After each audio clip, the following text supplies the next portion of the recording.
Now that the colder weather is upon us, I thought I'd share this recipe that a very dear friend of mine shared with me several years ago.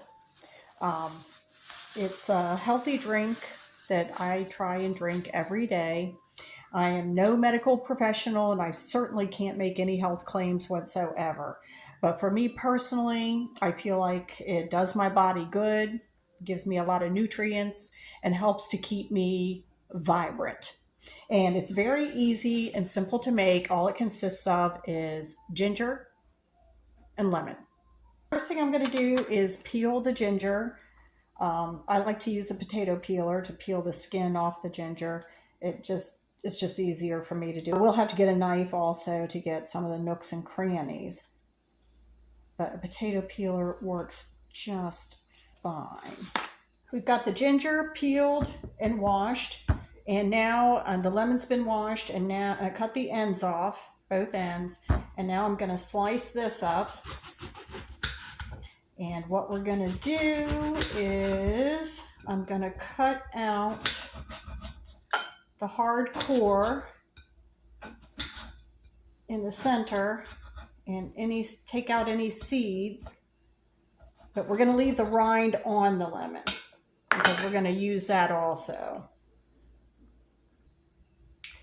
We've got our lemon and ginger cut up in smaller pieces, and I'm going to put them into the food processor. The lemon, that doesn't need to be in there.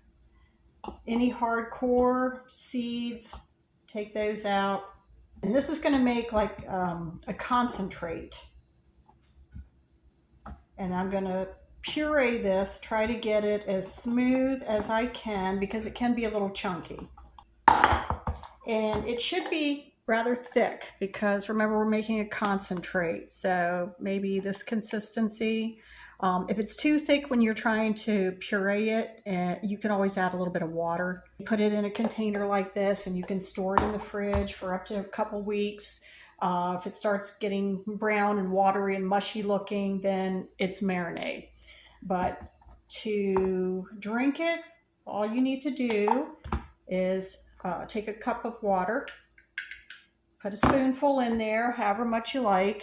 You can also use a tea ball or a tea bag because there will be some sediment. It doesn't bother me, but you know, it does tend to be a little chunky sometimes, but it does settle to the bottom. But if it's too chunky, you can also strain it as well. So, and I like cinnamon in mine.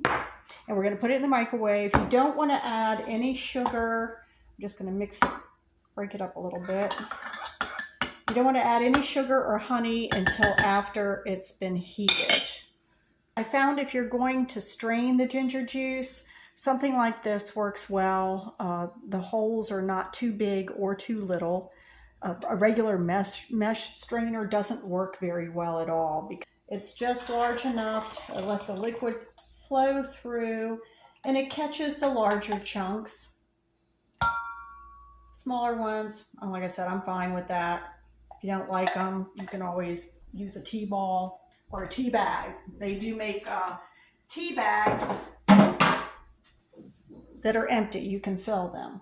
And this is so good on a cold, wintry day, hot.